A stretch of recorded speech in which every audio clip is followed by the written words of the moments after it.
Ya, teman-teman semua, selamat datang kembali ke channel ini. Teman-teman, hari ini kita mau membahas sedikit pertanyaan tentang apakah seorang BPD atau seorang borderline personality disorder itu bisa nggak dia sadar akan kondisinya dia. Kita tahu ya, kalau kita bicara soal NPD atau Narcissistic Personality Disorder, itu kan kita tahu seorang NPD itu tidak akan mau mengakui kalau dia itu adalah seorang NPD. Artinya mereka tidak akan mau mengakui kalau mereka itu tidak normal dalam tanda kutip. Kenapa mereka tidak mau melakukan itu? Karena kalau mereka mau mengakui hal tersebut, itu efeknya sangat panjang bagi mereka. Mereka harus mengakui bahwa mereka tidak superioritas, bahwa mereka tidak perfect, dan itu menghancurkan semua yang mereka bangun dari mereka kecil dahulu, yaitu false self atau image palsu yang mereka kembangkan sebagai mekanisme pertahanan diri mereka.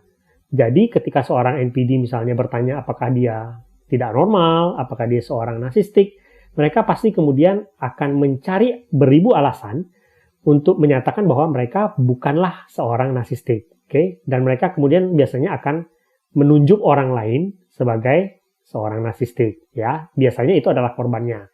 Nah, berbeda dengan seorang NPD, seorang BPD itu bisa sadar akan kondisinya dia, tetapi melalui beberapa proses. Seorang BPD itu bisa sadar, dan ketika mereka misalnya sadar dan mau mengakui hal tersebut, itu bisa dalam tanda kutip mempermudah kehidupan mereka. Kenapa? Karena dengan itu mereka bersedia untuk datang ke profesional misalnya, untuk menjalani terapi-terapi yang bisa meredam ketidakstabilan emosinya mereka. Nah, teman-teman, hari ini kita belajar sedikit tentang proses-proses yang biasanya dilalui oleh seorang penderita BPD untuk kemudian menyadari bahwa dia itu adalah seorang penderita BPD. Walaupun saya harus ingatkan bahwa tidak semua orang itu melalui proses yang sama. Ini sekedar sebuah gambaran supaya teman-teman mengetahui, dan bila misalnya ada dari kalian itu adalah seorang penderita BPD, atau orang terdekat kalian itu penderita BPD, mudah-mudahan kalian menyadari apa yang kalian alami atau orang tersebut alami. Jadi gini ya teman-teman, proses-proses ketika seseorang penderita BPD itu diberitahu kalau misalnya dia itu adalah seorang penderita BPD. Itu yang pertama, itu pasti biasanya akan denial dahulu. Mereka nggak mau ngakui ya. Tetapi sebenarnya ini kan proses normal ya teman-teman. Kita nggak mau, kita merasa sakit ketika kita dikatakan menderita sebuah kelainan. Jadi sebuah reaksi otomatis sebenarnya untuk semua manusia untuk denial ketika mereka misalnya diberitahu bahwa oh kamu tuh sebenarnya adalah seorang penderita disorder. Nah, seorang penderita BPD itu awalnya sebuah pemikiran bahwa mereka itu adalah seorang penderita BPD, biasanya reaksi awalnya mereka pasti denial dulu hal tersebut. Mereka tidak mau mengakui akan hal tersebut dan kemudian berusaha mencari pembenaran akan hal-hal yang biasanya mereka lakukan. Oke? Nah, kemudian setelah fase berjalannya waktu, mereka kemudian bisa masuk ke fase kedua. Fase ini biasanya disebut fase kebingungan atau confusion. Jadi di fase ini, si penderita BPD-nya itu kemudian dia mulai sedikit merenung tentang hidup yang dia jalani. Dia mulai bertanya-tanya nih, kok orang lain itu kok tidak seperti saya ya?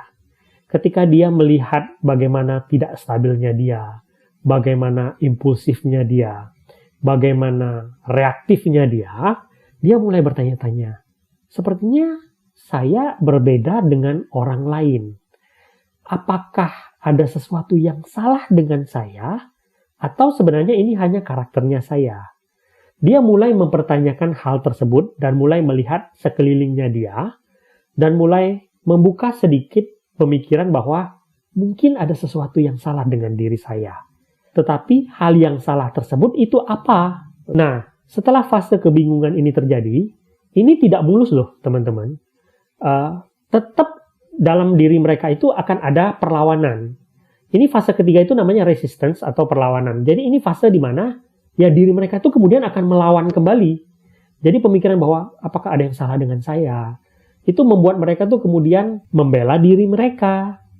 Ada perlawanan yang kuat dari dalam diri mereka karena mereka itu takut bahwa kalau mereka mengakui bahwa ada yang salah dengan diri mereka, artinya mereka harus bertanggung jawab akan hal-hal yang selama ini mereka lakukan. Artinya kan bahwa ketika kita mengakui bahwa kita ini tidak normal, artinya kita harus mengakui dong bahwa kita itu melakukan kesalahan-kesalahan atau melakukan hal-hal yang tidak normal juga di dalam kehidupannya kita. Dan itu mendatangkan konsekuensi bagi kita. Nah, itu yang menyebabkan perlawanan yang sangat hebat di dalam diri mereka. Biasanya mereka akan tetap mencari mekanisme pertahanan diri untuk mencari alasan bahwa saya normal kok.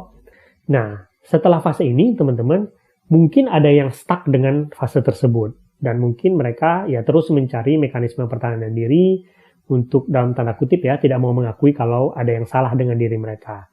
Tetapi ada juga kemudian yang dalam tanda kutip mau mengakui bahwa ada yang salah dengan diri mereka. Biasanya ketika mereka mau mengakui hal tersebut, mereka itu awalnya menjadi sangat marah akan hal tersebut. Jadi fase keempat itu namanya anger. Jadi ini adalah fase di mana ketika penderita BPD-nya tersebut mengalami ledakan emosi, mereka shock, mereka terguncang. Karena kenyataan bahwa kita itu tidak normal, itu kan sesuatu yang bagi manusia manapun, itu sesuatu yang sangat sulit untuk diterima. Dan reaksi alamiah kita, ketika kita dipaksa untuk menerima sesuatu yang kita tidak mau terima, itu kan pasti sebuah kemarahan. Nah, setelah fase angry ini, biasanya mereka kemudian akan masuk fase depression atau depresi.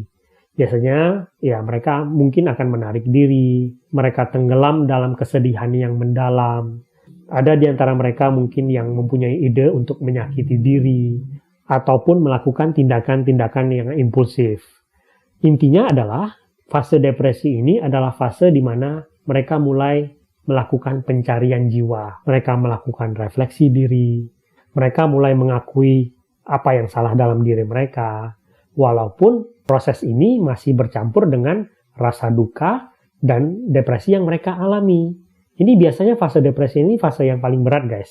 Karena bagi seorang penderita BPD yang emosinya itu sangat tidak stabil, depresi itu luar biasa seperti, dalam tanda kutip ya, membunuh mereka. Nah, ketika fase ini sudah berlalu atau pelan-pelan berlalu, mereka akan masuk fase berikutnya yang namanya acceptance atau penerimaan.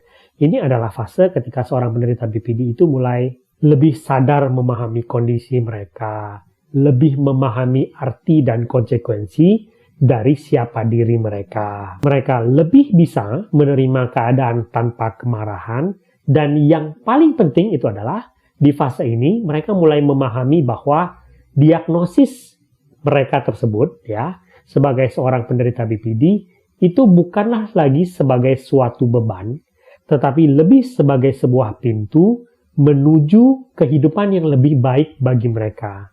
Jadi dulu diagnosisnya itu seperti sebuah serangan atau pukulan bagi mereka, sekarang mereka melihat itu dari sudut yang berbeda, dan menyadari bahwa, oh, saya menerima diagnosis ini supaya saya bisa menjalani hidup yang lebih baik untuk saya dan orang-orang di sekitar saya.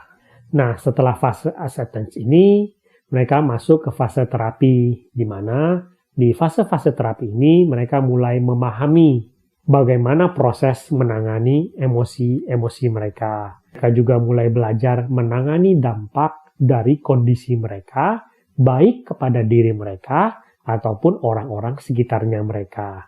Artinya, mereka mulai belajar untuk membuat pilihan-pilihan di dalam kehidupan mereka berkaitan dengan ketidakstabilan emosi yang mereka punya. Tentu saja, di dalam proses ini, penderita BPD tersebut memerlukan banyak support dari orang-orang di sekitar mereka. Semoga video ini berguna. Sampai jumpa di video selanjutnya.